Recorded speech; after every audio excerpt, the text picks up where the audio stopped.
Hello and welcome to the Matt Black podcast. We're up to episode 22 and today's guests are Nicky and Mia Eaden. How are we doing? All good, thanks. Yes. So you've not had to travel far because you're local, aren't you?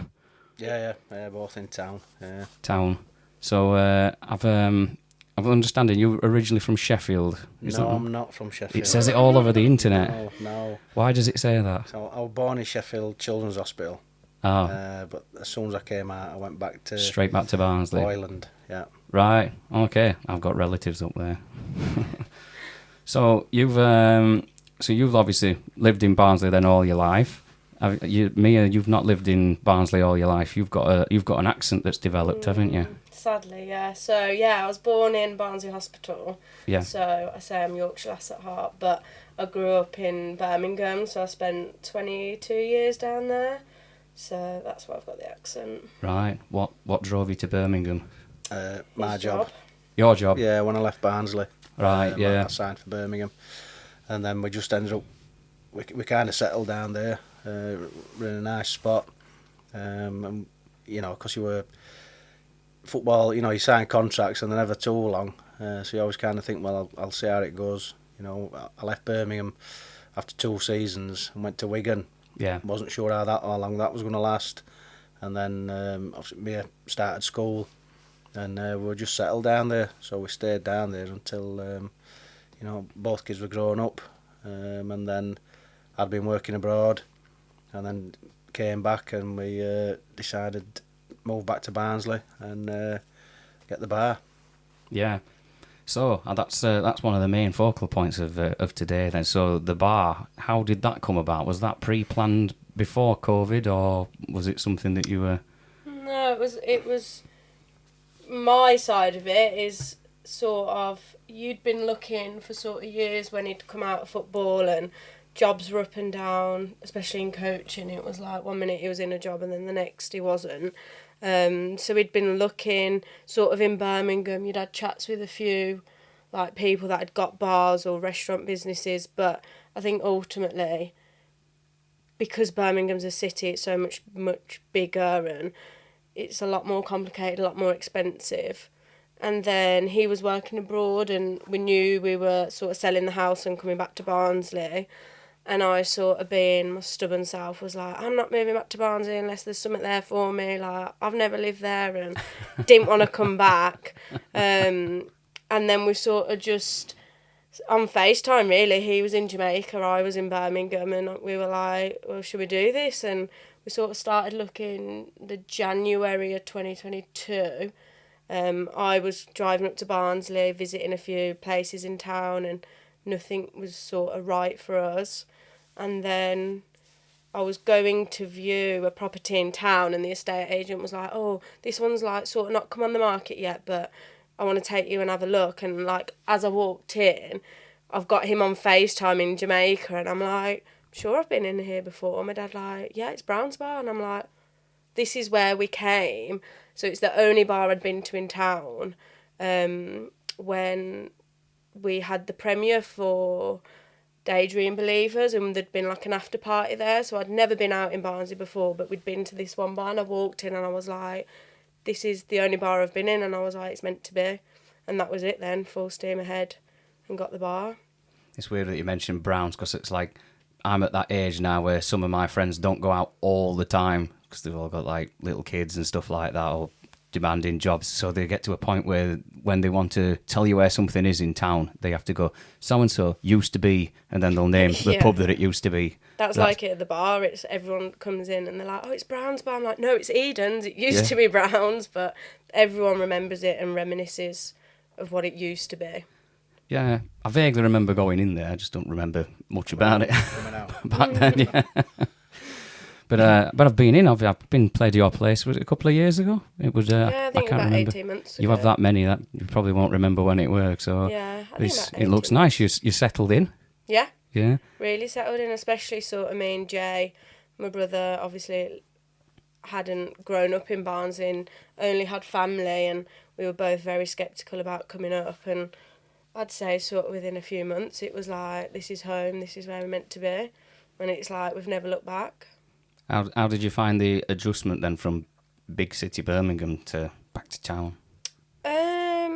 I would say quite easy. We sort of just fell into it because of having the bar. It was like, well, we've got to make the bar work. We've got to work. So it was just like heads down, get on with it. And then by the time we sort of like looked around, we were like, everyone seems like family to us and friends. And then now we both look at Birmingham and we're like, God, we hate it. Like, we'd never go back.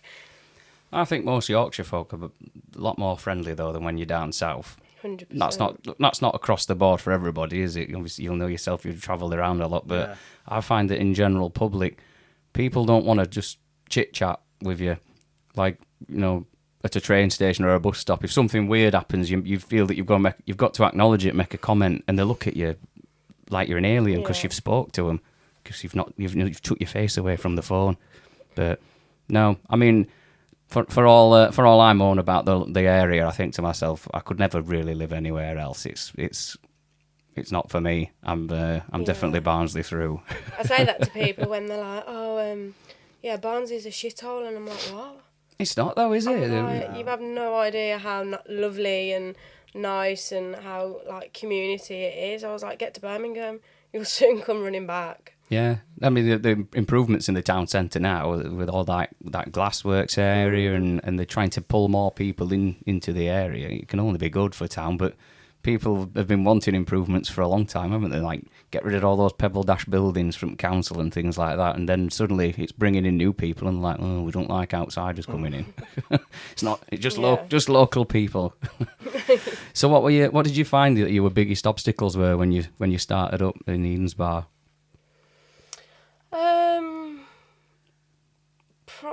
I don't really know, to be fair. I always say we were really lucky with it because obviously my dad had no bar experience apart from drinking in them.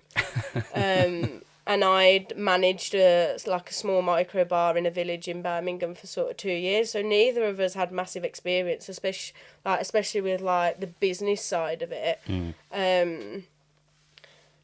But I think because we knew what we wanted and we thought we knew what everyone else wanted and what people would want, I think we got it, I want to say, spot on quite quickly. So there weren't many obstacles. I suppose the dynamic of working with your dad and your brother, and I was sort of like managing them both, that caused a few rifts and arguments and whatnot, but nothing major at all, which I do think we've been very lucky with it. Yeah. So how is working with family then?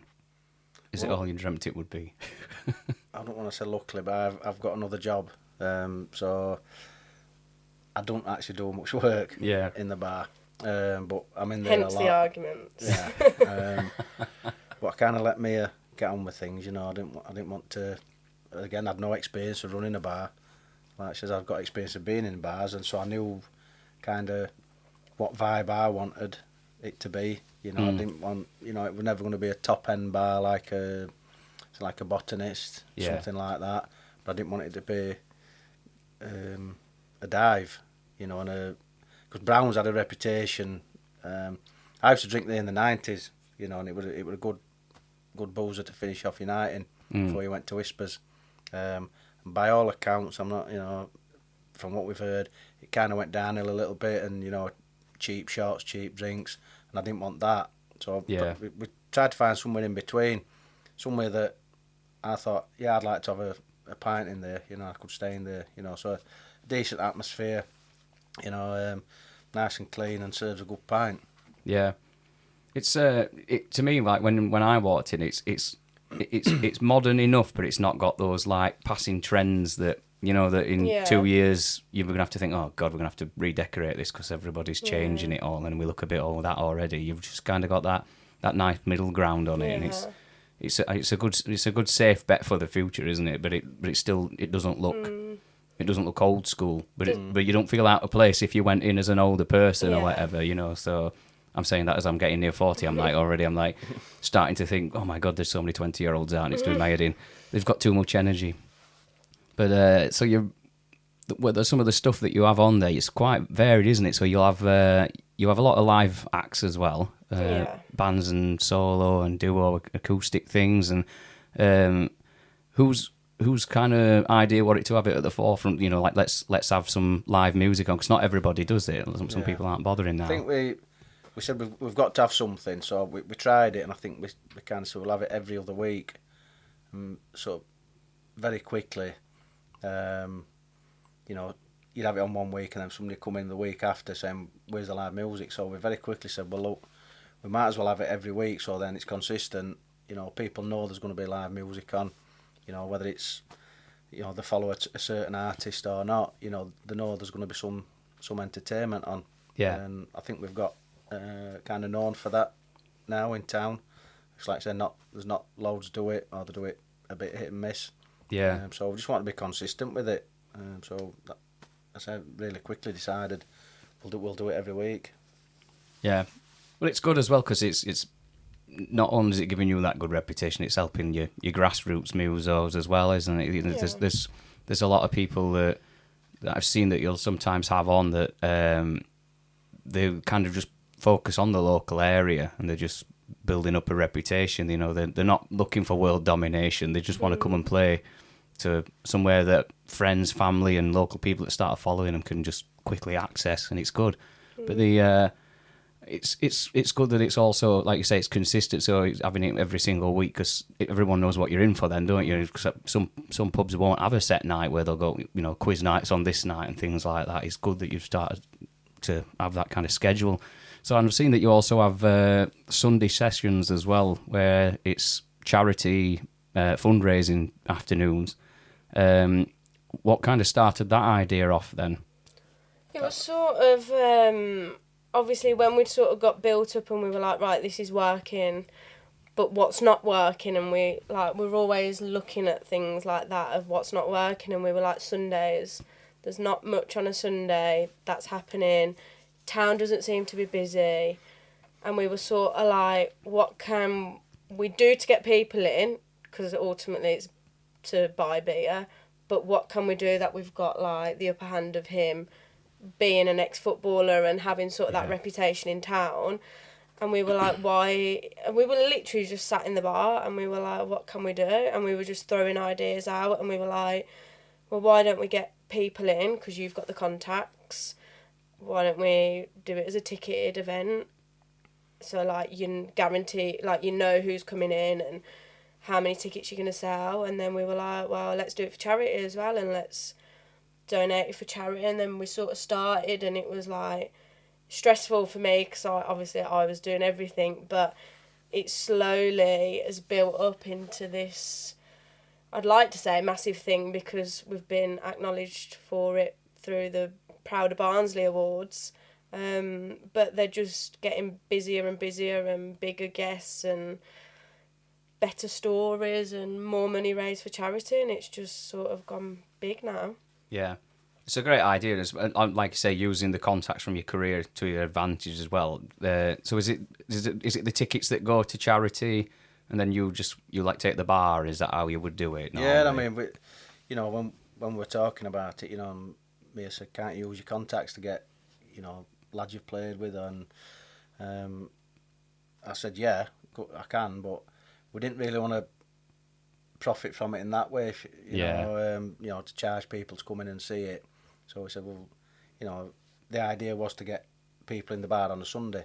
Yeah. So we said, well, if we do that, we get them in the bar. So what can we do? So that's when the charity idea came up. You know, so as I said, it was an idea to get people in the bar, but I felt a bit you'd feel a bit bad, you know, of charging people, and then we go, well, thank you very much. You know, you wanted to do something with the money, something constructive with it. Yeah, I suppose because people are going mad for those type of events at the moment, aren't they? You know, to meet the heroes, basically. I mean, stuff like around that time, that's like golden era Barnsley Football Club for me. So, or like your John Hendrys and your Bruce Dyers and all those people. It's amazing for those people to get close and actually be able to hear what they've got to say, because at that time we didn't really have the coverage that we get now. Like, obviously, you know, every Tom, Dick and Harry's got one of these podcasts, you know, but back then there was none of that, so we couldn't unless somebody like Sky or somebody like BBC had picked it up, we couldn't hear what a lot of people had to say. And there's so many great stories and so many great things that's gone on that it rarely gets talked about until this last few years. So it's great. I think that's what sort of like attracts ours with the Sunday sessions, especially like for the people that have only been sort of the first time and they walk in and they're like, it's very informal. Like you get told stories that they've probably not heard before because of cameras, because of social media. So it is like very laid back, and it's now just like built up where the same people have come to nearly everyone, and we're on our 14th now. We've done. Yeah. So we've had like a steady 20-30 people that have been to everyone, and then they've sort of built up. But they're just very laid back, very funny. Well, depending on the guest and what stories they tell. But yeah, I think that's why people like to come, because it's not that you've got to dress up, dinner suit, you sat down 3-course meal. They might have, an hour on stage talking about stuff you've probably heard before in another interview. Yeah. We like to not do that, and I think Dave that sort of compares it, he sort of got that from us, that we didn't want it to be like that, and he's really good at sort of drawing them stories and stuff you wouldn't probably hear or know out of the guests. Well, that's it, isn't it? Because you get there's obviously a clientele of people that want to get all dolled up, sit round a big white table and have a 3-course meal and wined and dined, and like you say, they'll listen to some kind of superstar that's untouchable. Even when they've come to the event, they can't get near them. They might be lucky if they pay an extra 200 quid for a photo or something like that. But it's like you're not pricing out the normal working person, that wants to come and check out those stories. It's great that that's happening. Is it seated when you do it then? We've only got limited seats. Yeah. We've only got a few seats, and it's first come, first serve. So the guests are seated. The football guest is seated, and it is just question and answer, and then everyone's stood or sat on the limited seats. It just sort of flows, doesn't it? It's not like formal with like question and an answer. Yeah. It is very much like a conversation. And you have your chats, and they sometimes go off on a tangent. If it's something sparks something. I sit up there with them and just kind of interject a little bit. But then if a comment comes up and I can add to it. Yeah. Say sometimes you go off on another little story somewhere. Something, because they're not really planned. Dave's got, a thread, so to speak, but like I say, it'll sometimes just a bit spontaneous. And it's what something might trigger something with one of the guests, and, they'll tell a story that's, a bit different, if you like, and it's not, because I know lads that do the after dinner circuit and they've kind of got an act, but these are just really off the cuff. And I think that's what people like about it. You have a bit of interaction with the audience and stuff, because there are a lot of them now that are friends that come. Yeah. It gives them a more unique experience as well, doesn't it? Like you say, it's not planned, so it's not stuff that they've just thought, we're doing the round, like a comedian will just do the same show in 100 places all year. It's, like you say, it's just whatever comes to mind. So the people that you have on then, have you got a long list planned for the the long term, shall we say? We'll keep getting asked now, guests that people want to see. We don't want to do them too much here, because you'd probably run out of people to get on that have got links to Barnsley, because we're trying to keep it with people that got links to Barnsley. Yeah. And you don't want to ask people either to be putting their hands in their pockets. I know it's for charity, but we're trying to aim for every couple of months. Yeah. And that seems to have struck the right balance. So we're getting asked for more and more sort of varied guests. Because people are watching podcasts like Under the Caution saying, "Oh, can you get him?" And I'm like, well, it probably charges. And to be fair, every one of the guests has not charged a penny. Wow. Because if you're taking in beer, they've charged in beer. Yeah, we're paying in beer. Yeah. Which, when you've got Johnny Parkin on, is a big bill. So yeah, it makes sense doing it that way, doesn't it? It kind of gives people that breathing space in between, not just for the wallet, but also for the want to go and see something like that again. Because sometimes you don't want to sit and take in so much information, like not on a weekly basis and things like that. Especially if they're in a pub, because most people don't want to be quiet, do they? So no, that seems to work really well. Can you let us in for how who's coming up, so people can start Paul checking Wilkinson lined up for this last one we did last Sunday. Unfortunately, he had to cancel because he'd got I think it was the last game at Goodison, so he'd been invited there. So we kind of said, well, that's never going to happen again. Luckily, we managed to replace him, so we'll probably get Wilco on. Again, you're looking at, because we're getting quite different age groups coming in now, so they remember different players. We've been asked for some of the older players, and some of the more, not so much the recent ones, but the lads from the 2000s and 2016 as well. But it's just getting in contact with them and trying to get them in. There's a few lads left from the promotion squad. I've been in contact with sort of Ariane, but obviously he's not in the country. There's AD and Lids. Yeah, there's AD Lids, Steve Davis, Neil Thompson still to come.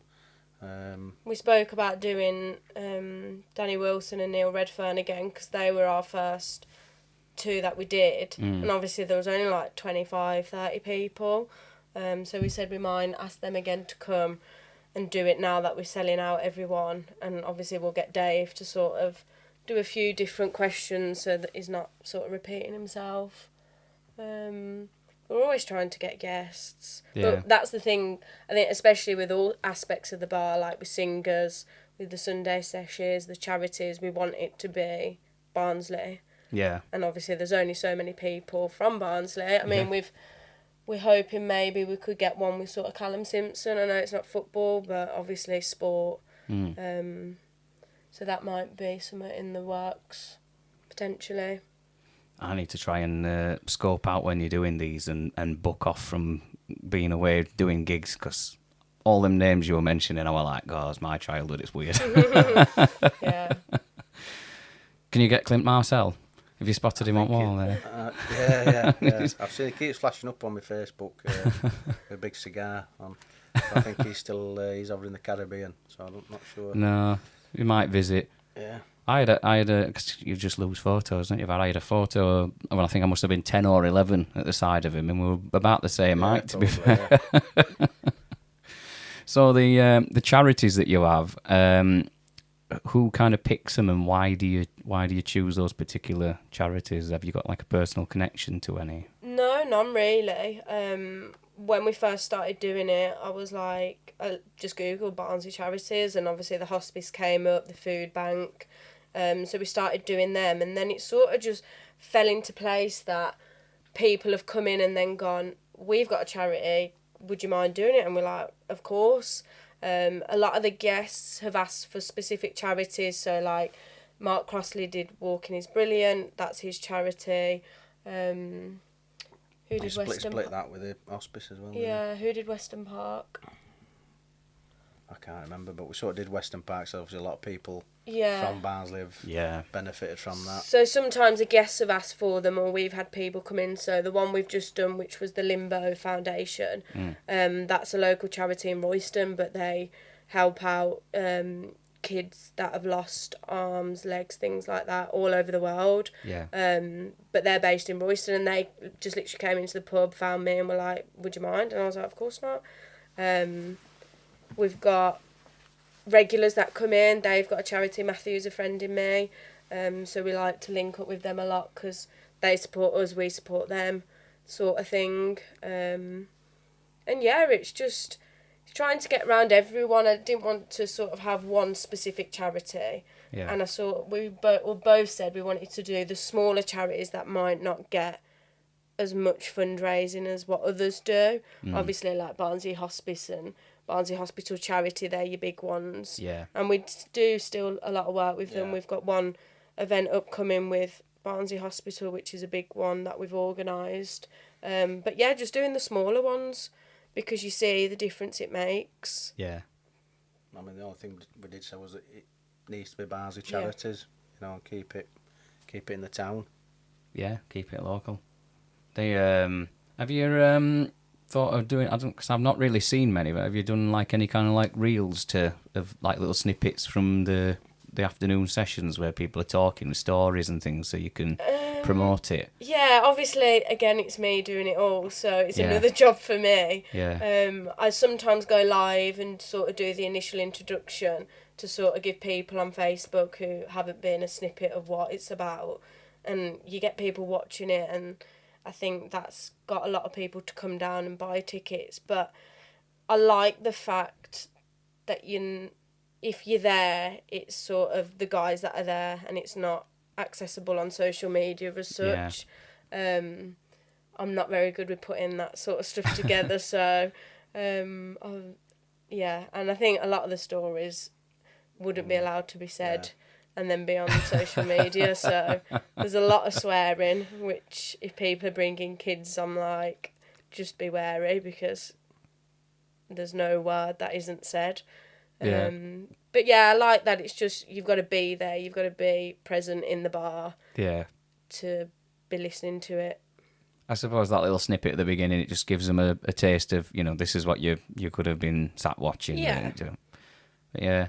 Maybe, yeah, I don't know. I feel like you should put a couple, maybe just film them, not live, just so you can Edit catch it out. Yeah, and then you could just bleep a couple of bits that you I think. mean, if there's anyone that can do it and wants to come forward, I'd be more than welcome to pay them and get them to do it, but it's just, I've not got the time. I suppose if you're actually working at the same time, it's Yeah. quite difficult, isn't it, managing it all? Yeah. You still got them all on your phone? Yeah, I've got a few bits. Maybe doing like a little compilation. Yeah, you're not going to do it. Another job for me. It's quite quick now. You're doing it all through different apps these days. You don't have to do a lot of work. Yeah, I tried to do a TikTok video for like our 2-year anniversary with all like CCTV footage of people falling over. Obviously that had given us How long's that video? it was about 4 minutes, and I had to redo it so many times because I was like, that doesn't look right, that needs cutting down, and I was like, I've probably spent hours doing this, and it's, you know, one of them. We find that when we're doing the things with music, it's just like you're trying to do all the stuff you do in music, whether it be live or recording, and then trying to manage different social media pages and create the content for it. It's just a nightmare keeping up with it all. Yeah, it is. So do you have another role alongside this then, or is that all full time you're thrown in there then? Yeah, it's full time. When we sort of opened, we were like, yeah, we're going to do 7 days a week, and then we opened in the November, and it was the World Cup, so we did do 7 days a week, and there was like me, my dad, and my brother sat there on like a Tuesday afternoon with like no one in, and we were like, yeah, it's probably not gonna be this, so we sort of quickly changed it and went Thursday to Sunday, gives us 3 days off. Yeah.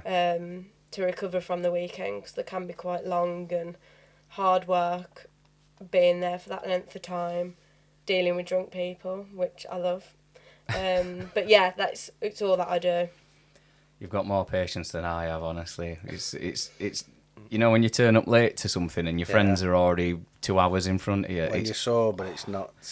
It's awful. It's not as amusing as if you're not sober. Yeah. What are they laughing at? Yeah. So how do you manage what you know? Because obviously you still got your football involvement and this bar involvement. How do you manage these two things together? Well, obviously I'm lucky. I've got obviously Mia and Jay. You know, you can just leave to get on with things. Yeah. You I know, wouldn't say manages it, I manage him. Yeah. I'm his manager. I let you manage His things. life manager. Yeah. You know, so you know, you try and get in there as much as you can. You know. And that's again, that's one thing we always spoke about, was that we didn't want it to be just a bar you walked in. We wanted it to be Eden's bar, because Eden's are in there and it's a family run bar. You've got a familiar face, so obviously I knew my dad would be at a pub somewhere, but he's just got to be at his pub now, which obviously he loves. And you know, there's days that he'll come and not spend as much time, but he knows Saturday he's got to be there. Yeah. Sunday there's like a group of probably 20 people that come in on a Yeah, Sunday. not regulars, the lads come in. So That they come sit in, down and if he's not there, it's like it blows the whole day out of, because they're like, where's Nicky, why is he not here, where's Bruno? So yeah, you manage it well. Well, Yeah. I manage it well. there. Yeah.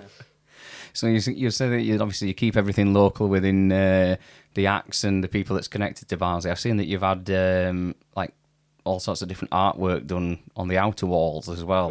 Are they local artists as well then that have done Yeah, I've those? seen Adam today. We were chatting about it outside the bar. So obviously you walk. That's the most recent one we've had done. Because we had one done. We had the one done on the roof terrace, which was about 18 months ago. That was by a lady called Rachel. So yeah, she was local. I think her children play for Barnsley, football teams. I know her husband comes into the bar as a season ticket holder. But yeah, she was local. And we saw, we just looked at the wall again, and we're just like, it needs to feel something. What can we do? How can we relate it to Barnsley? And then, you know, we love it, the customers love it. And then, yeah, Adam B, he's done a lot round town. He did one at the Garrison, which we loved, and were like, just so talented and looks good. I can't remember if he approached us or we approached him, but we were like, yeah, we want some. And he did the one inside, just above the fireplace, and then he contacted us again because he's trying to get with outdoor work, and he said, would you mind if I do something on the outside of your building? And we were like, obviously not, crack on. So he's just done Kes in a bit of like a sticker format on the side of the building. But yeah, again, all local. So I've seen that that side of the building, there's quite a big canvas there then, so is it going to be the start of multiple artworks It across depends how it is with ladders, because it's on a slope as well. But yeah, there's a big space above it, a bit down the side as well. And I think it looks quite, you know, as you walk down from Shambles Street, it looks quite striking. And obviously it's Barnsley, nothing more Barnsley than Kes, is there? Yeah, maybe, yeah. We've spoke about it and said we'd like the whole wall done, but then I've sort of seen it now with the sticker, and I quite like that it's just one, and I thought maybe if there's another, like, sticker above it, that might look cool, but I'm sure he'll probably just add to it, and we'll be like, come on, you got a few 3 hours, come and do something, and we'll see what it turns into.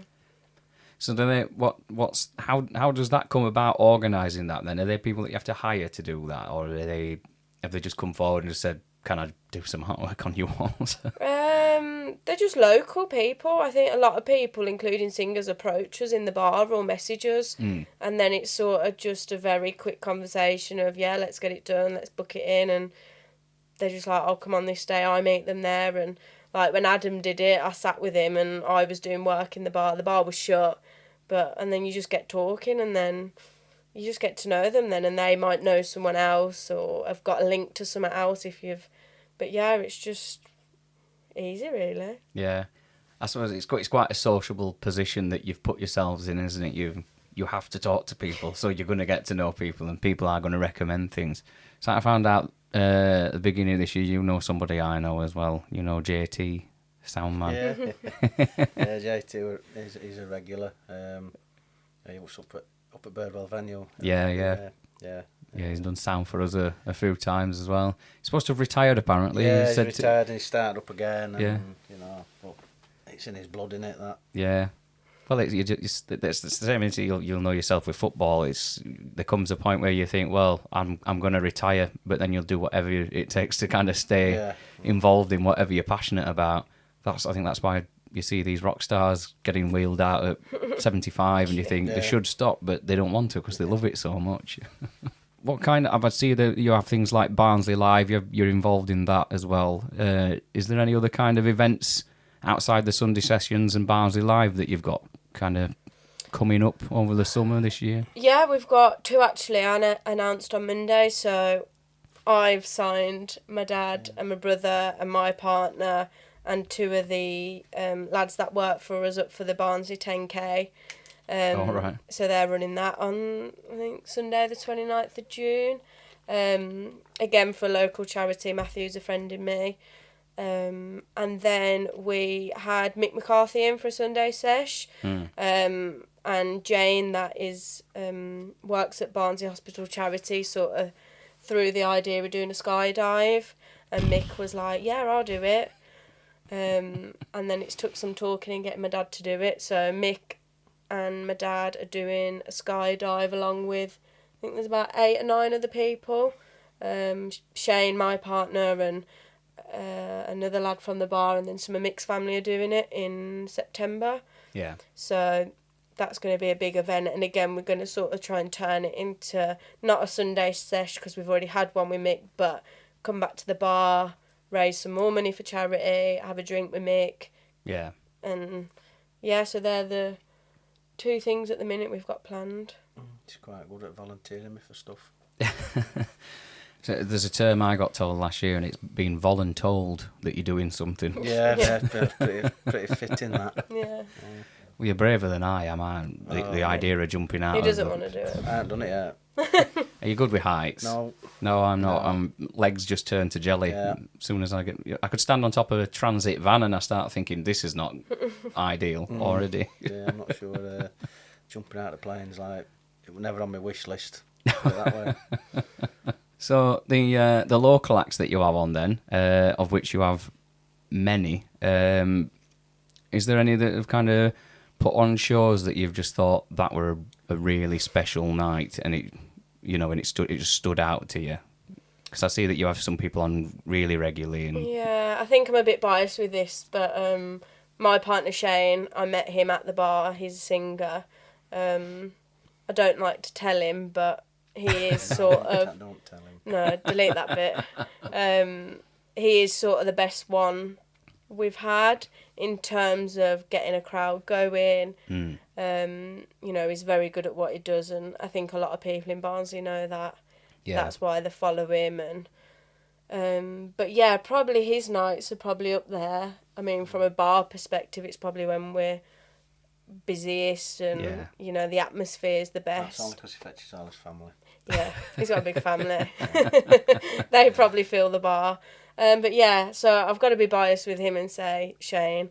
I like Undergrove. Yeah, yeah. is that the duo? Yeah. Sometimes they used to go out as like sometimes solo, sometimes duo, sometimes with other band members. Yeah, they've always been a duo in our place.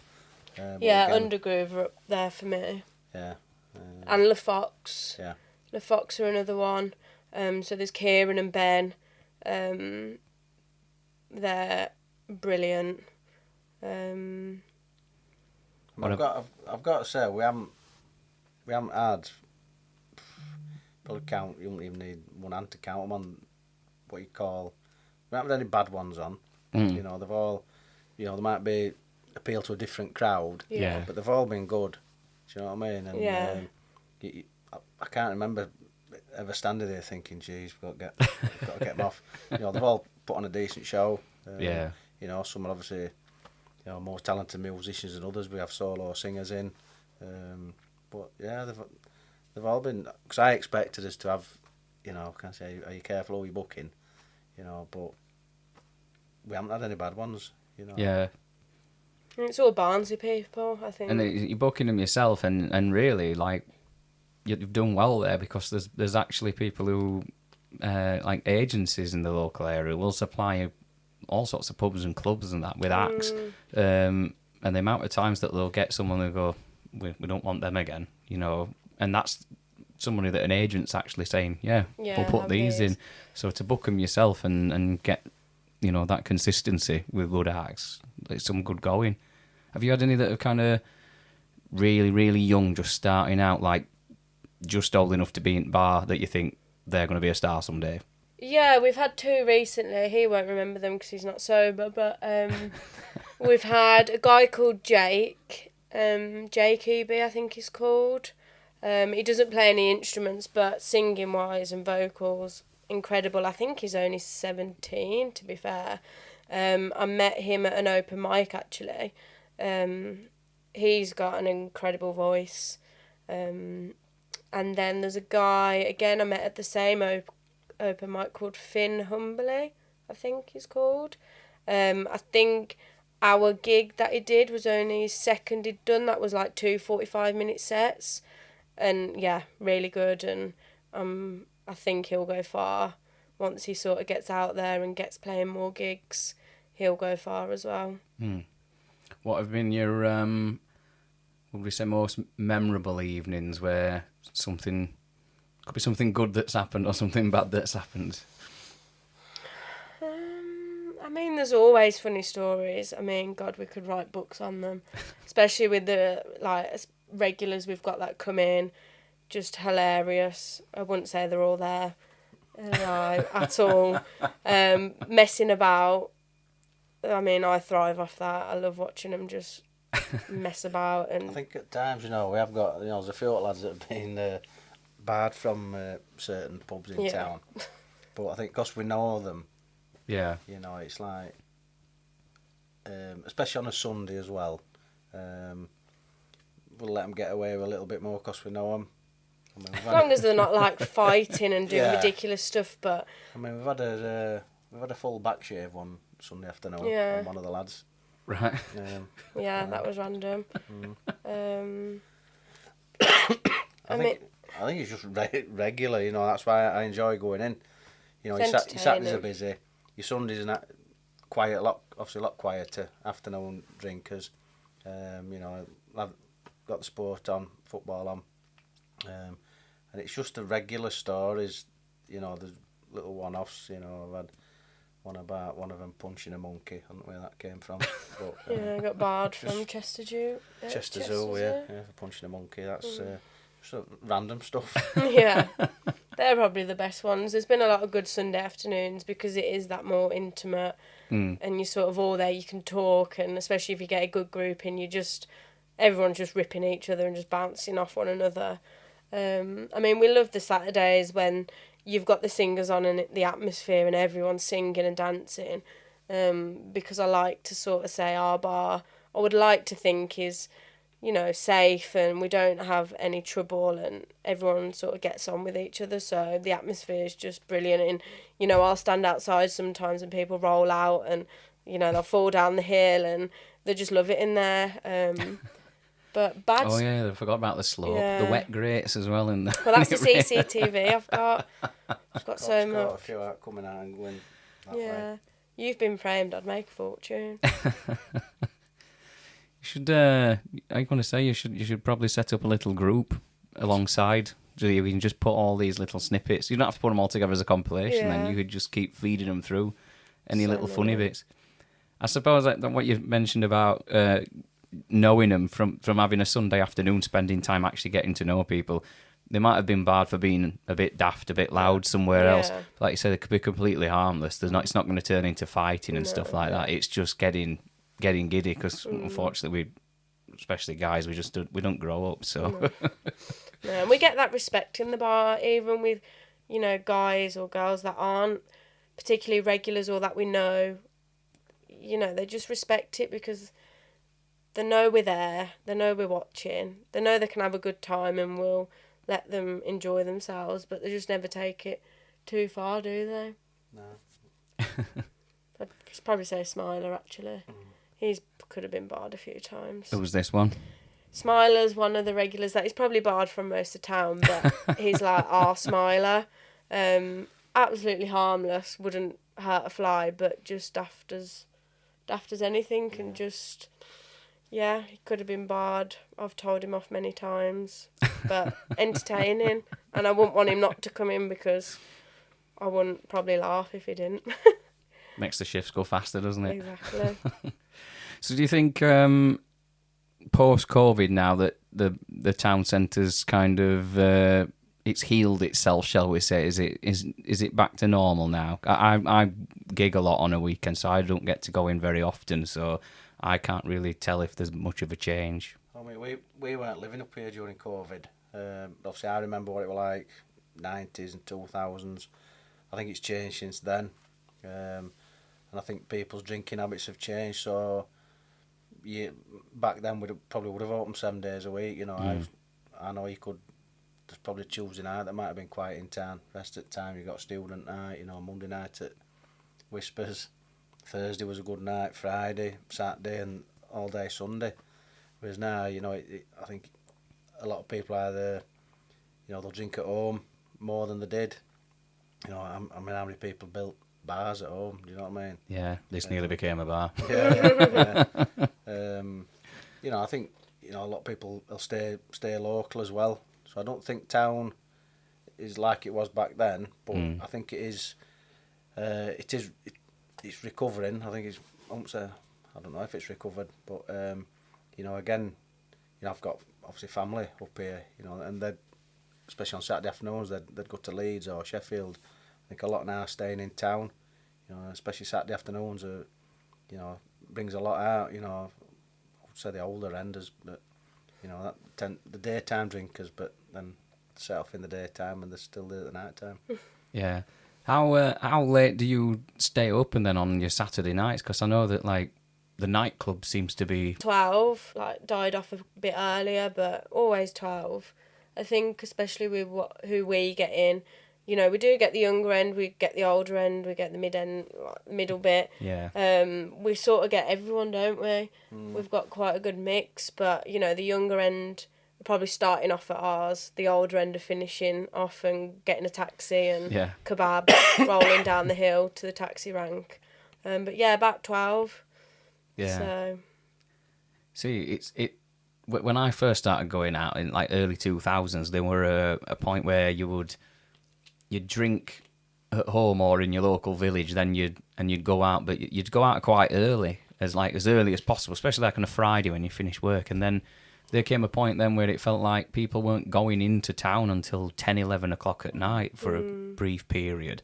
I don't know why. And you get places on Wellington Street staying open till 4 till 6 in the morning, and people getting a kebab and then waiting for first train to get home and things like that.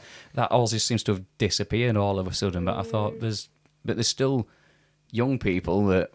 Yeah. But they don't even seem to be wanting to do that as well. So like I said, the drinking habits have changed. The culture's changed, and I don't know if it is the things like COVID that's had an effect on that. But I felt it going that way before then.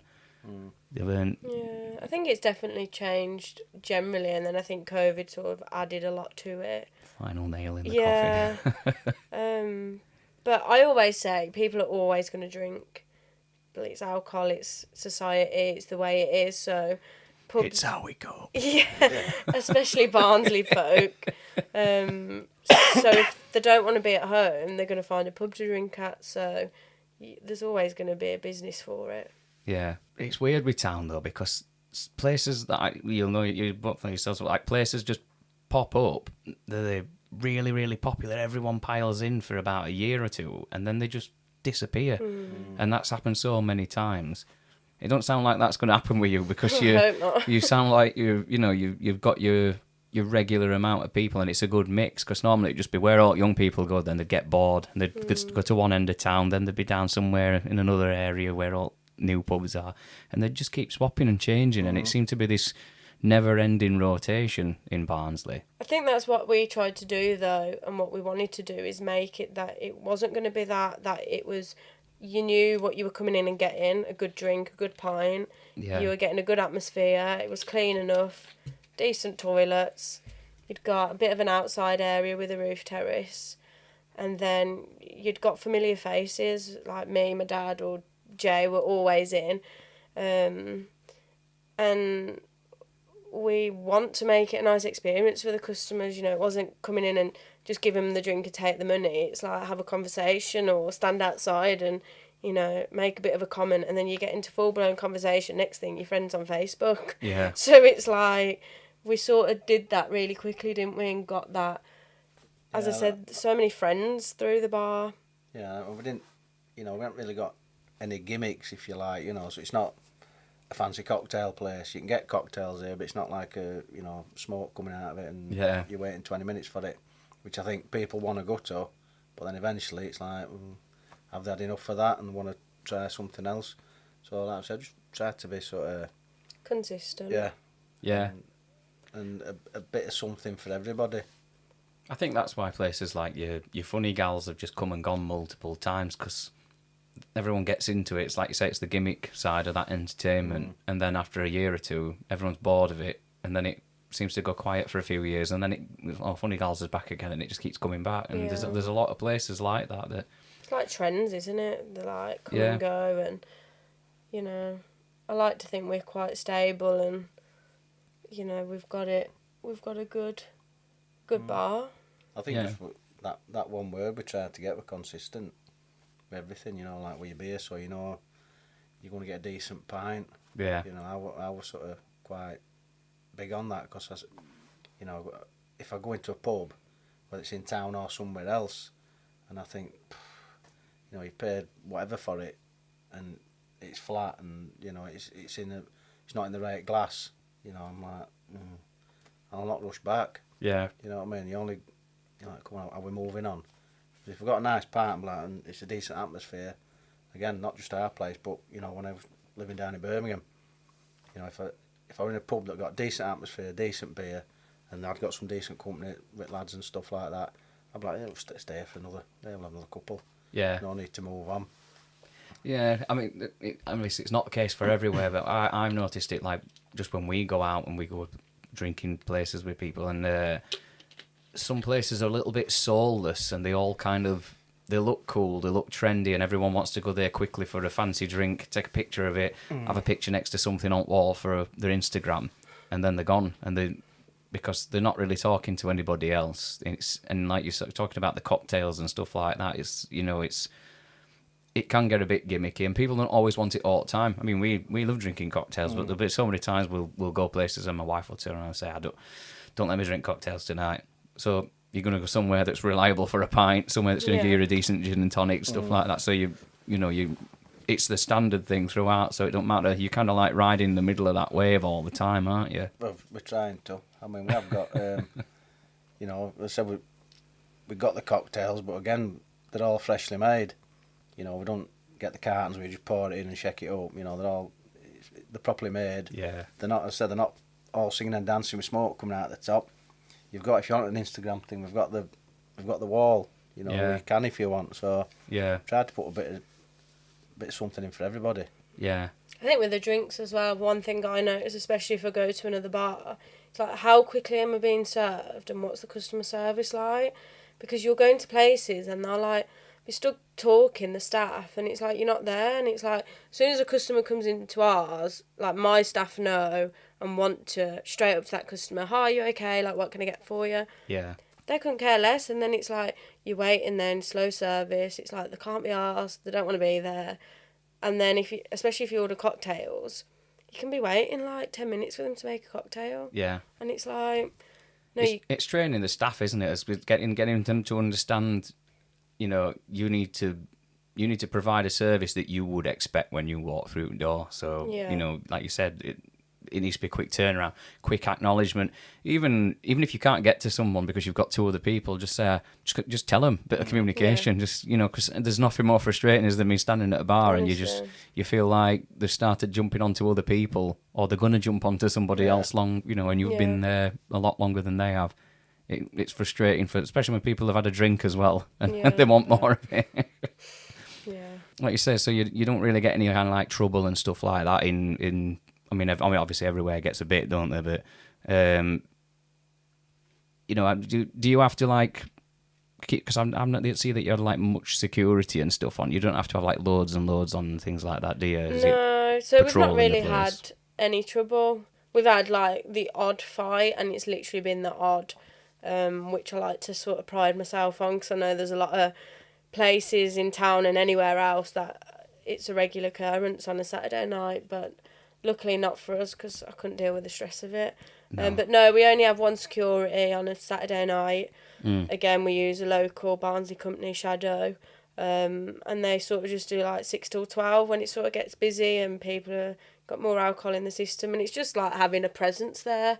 I mean, I walk round with a face like a thunder, so I think that scares a lot of people off, because I'm like, just don't take no shit. But yeah, we're lucky with that. I think we get a lot of the respect for him. That is an ex-footballer. Then you've got the respect that we're like a family-run bar. Yeah. And we're very at like the front of that. But yeah, I couldn't deal with the stress. You know, sometimes it's entertaining if you can, you know, you see a married couple arguing and you're like, I'm listening because I'm nosy as anything. You know, if something's happening in Wetherspoons next door and you can hear it, I'm stood outside listening because it's funny as anything. But yeah, we're lucky with that. We don't get much trouble, do we? No. That's because they've cancelled Jeremy Kyle now, isn't it? So you've got to get your fix from somewhere. Yeah, you get it in Brammer's. It sounds like you probably get that, and from an outsider looking in, because you've said that there's so many friendships and regulars that are in there now. People don't tend to kick off and cause bother when they know that everybody else knows each other, and they're probably going to just get you shoved out of the building as quick as possible. Yeah, I mean, we've got, I say, quite a few lads. You know, I'm sure it'd help us sort anything, but it's generally like, because she's always sober, it's amazing how you can deal with stuff when you're sober and they're very drunk. You know, but I'm sure, you know, I know, having spoken to a few of the lads, you know, the football lads that go to watch, you know, it's kind of a thing like, you know, nothing happens in here, and I'm sure that help us quickly sort it out. Get them out, yeah. It's a different skill though, getting through and making some sense through that drunken barrier to somebody. You know, it's quite difficult to do. Like we're saying, you could probably get practice with it. So yeah, it's definitely a talent. I mean, everyone like, I don't drink, so even I don't drink at all. So being sober to me is normal. So then dealing with people that are drunk, like, that's my job. yeah, I suppose maybe you could say that's one thing that's put me off drinking, seeing the States people get into. But yeah, they're all the same. It's all alcohol. yeah. They're either angry or they're crying or they're happy. I think you can kind of gauge people's levels. Like people that you say you've got to know them, you get to a point where you'll think, right, a couple more pints, he's going to start getting a bit louder, and that one's going to start getting a bit annoyed with this. So you could probably kind of manage it, I suppose, in that sense. And that's my job. I think I walk round and it's like when I'm not there, I'm like to him and my brother, I'm like, you've got to watch everything. Like, even if you don't, like, I'll be talking to someone and sometimes I'll say to them, I'm not being rude, but I'm just watching and I'm listening. But they don't do that. I think that's typical men and probably drinking themselves, but I'm literally watching everything and everyone. And, you know, I'll see certain people and I think, yeah, they'll turn in a minute, or that's going to get out of hand, or, you know, another pint, and, you know, we can see this going downhill. So, you know, I'll let the bouncer know and I'll let whoever else know, and I'll just keep an eye on it and just de-escalate it as quick as possible to stop it becoming something massive. Yeah, I think having all these kind of themed events like your Sunday sessions and all that type of stuff, it's like people are there. They're there for a good time. They've not come out specifically for a fight, especially if it's things where they've paid a ticket price. You don't kind of want to spoil it for yourself, do you? So no, that works well. So when obviously we're talking about you've got your football role alongside involved in this bar that you say you don't manage and you're managed for it. So are you planning on staying where you are for the long term, or like you say, because obviously you can move around, it's a bit military, isn't it? Yeah. Could there be a chance that you might get moved somewhere in the future? No, I mean, I've not. You know, obviously I'm back at Barnsley. It's my club, really. You know, my hometown club. Got a lot of connection with it. And the academy.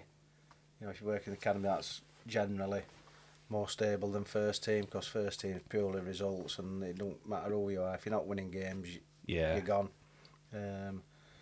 So no plans to move on at all. I enjoy, you know, working with the sort of 16 plus age group, really, because they're turning into pros then, and I enjoy that kind of age group. You know, probably up to, you know, 19, 20. You know, and then hopefully they're either ready for first team or, well, ready for somebody's first team. Yeah. If not ours. I feel like that's a different kind of pressure, that, because it's like you're trying to set somebody off on the right foot straight away. Yeah, you sort of you know, a lot of that role is quite a lot of guidance. You know, and fortunate. You know, I can't think of any fortunate position that I've been through that system myself, so I know what it takes to come through, and I know it's not easy. And then I know what it takes to sort of carry on and have a longer career at whatever level, you know, at full-time football. Yeah. So you are you're not dealing with a finished article. I mean, sometimes you never are. You know, you always learn as a footballer, but especially at that age, you know, a lot of them are like sponges. You know, they're taking so much information. Yeah. Some don't take in any, and they're the ones that don't make it. But you know, you enjoy watching them develop, you know, and get better and improve. Yeah. Once you get to pro level, you're not going to improve massively, you know. But some of the kids from, you know, 15, 16, they can have like real sort of spikes in the learning. Yeah. And it's, you know, I get enjoyment seeing that, you know, and seeing them progress.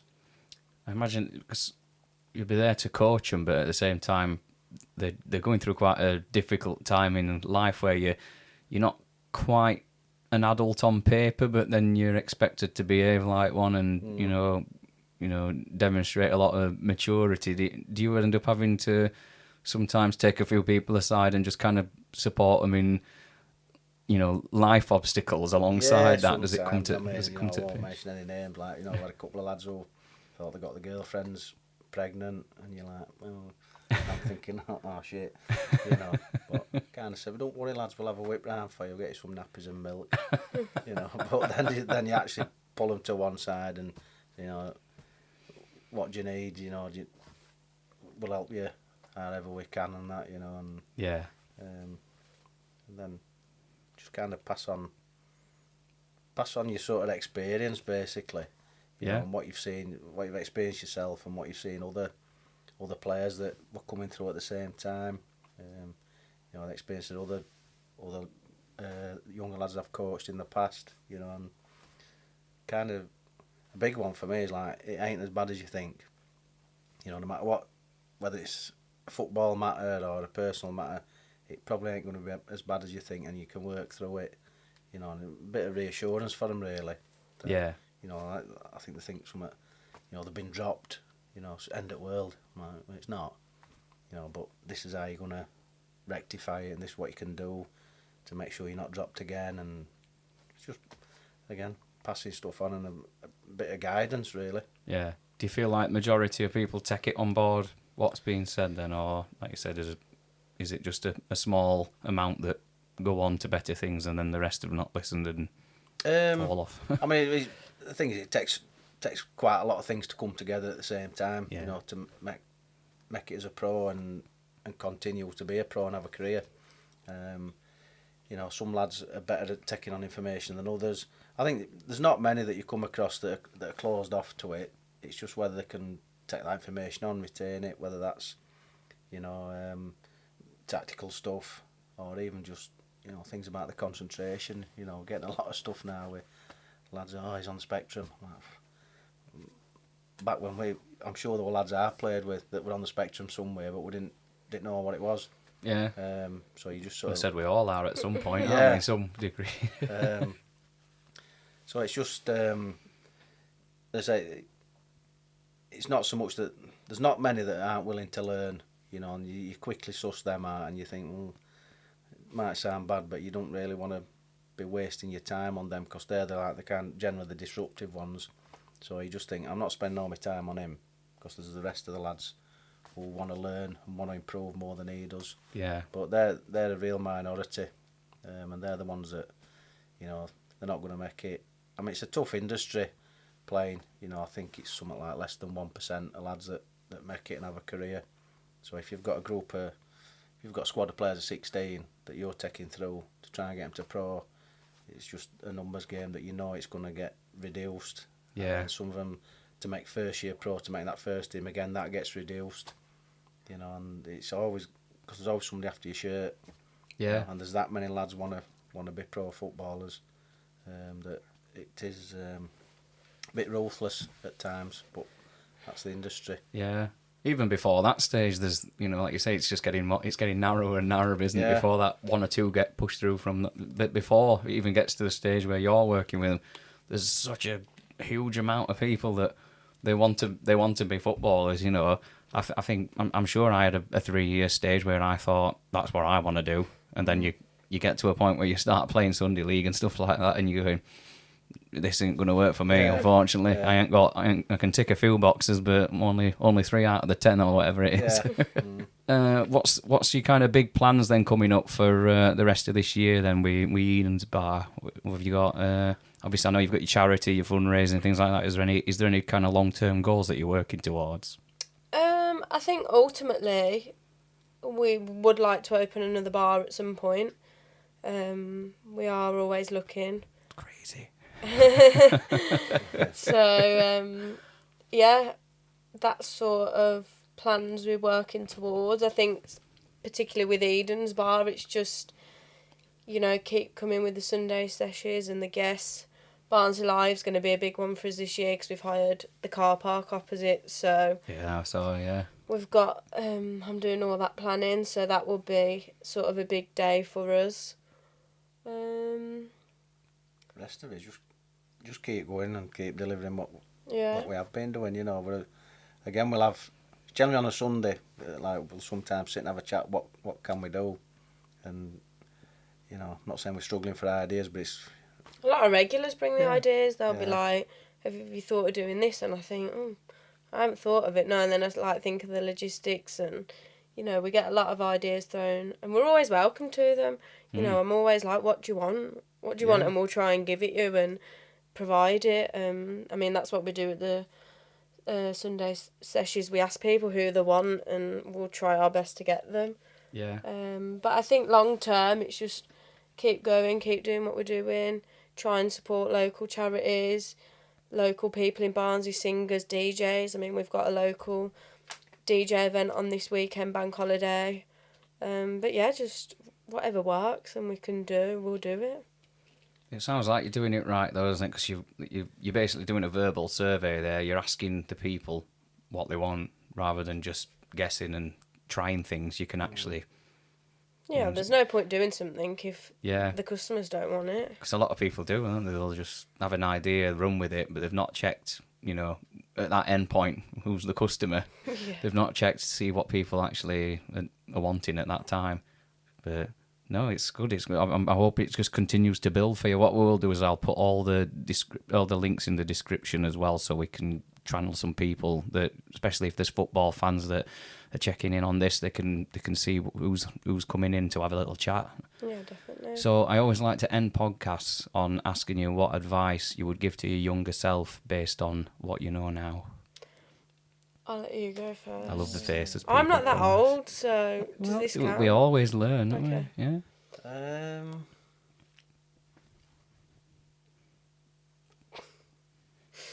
Don't invest in certain things. You know, being an ex-player, you used to get a lot of financial advice, and it wasn't always the best. You know, but they're the only couple of things I sort of regretted doing. Other than that, you know, I've been asked this before, like if I've had any regrets, and I'm like, no, not really, because at the time, you know, I've always been one of these that, you know, I'm not particularly being impulsive, you know, you've always like sort of tried to figure things out and thought, well, I think this is the best thing to do at this time. So now I've been sort of okay, do you know what I mean? And nobody's going to give myself some advice, look after my money better. I think I would probably say it all works out, no matter what it is, how bad it feels at the time, it all works out and it will all be fine. And similar to what my dad said earlier, it's never that big as it seems. And yeah, it will all be well and be fine. This has been like probably one of the most chilled ones I've ever had, because some people they hit some like deep regrets in life. We're very chill and you're just people. Like, well, you know, it's happened, you know, and we're just getting on with it. I suppose that's the attitude you have to have in the industry that you've put yourselves into as well. So it's because there's just going to be a conveyor belt of obstacles, isn't there? So there's no point stressing. No. He's very chilled out. I think football's given me a very thick skin. Yeah. Having to deal with stuff. But I've always been, I don't know, I think it's just it's in your makeup, I think. You know, I've always, as a kid, didn't worry too much about anything. You know, and something happens, you're like, shrug your shoulders and get on with it, you know, and deal with it as best you can. Yeah. Well, that's set you up nicely, doesn't it? Because obviously, if things are going great in football, you know, you're getting all the praise. The moment it's not, you can get targeted pretty quickly, can't you? So. Oh, yeah. And obviously in bars as well, you know, people are just, if they're drunk and they're having a bad day, they're going to take it out on someone. If, like you say, if they're not getting served quick enough and the week's been terrible, they need that pint now. Yeah, definitely. So, yeah, you've got the right attitude. Well, I hope it all goes amazingly for you, because it just sounds like you're doing all the right things. It's nice to have a place like that in Barnsley that's just consistent, and it sounds like it's going to be there for long term, especially if you're not moving nowhere. So. No. Definitely long term, isn't it? Yeah. Well, thank you very much for coming in, and Thank you. we'll see you very, very soon, hopefully at a Sunday session. Yeah. Yeah. Thank Cheers. you. Cheers, Matt.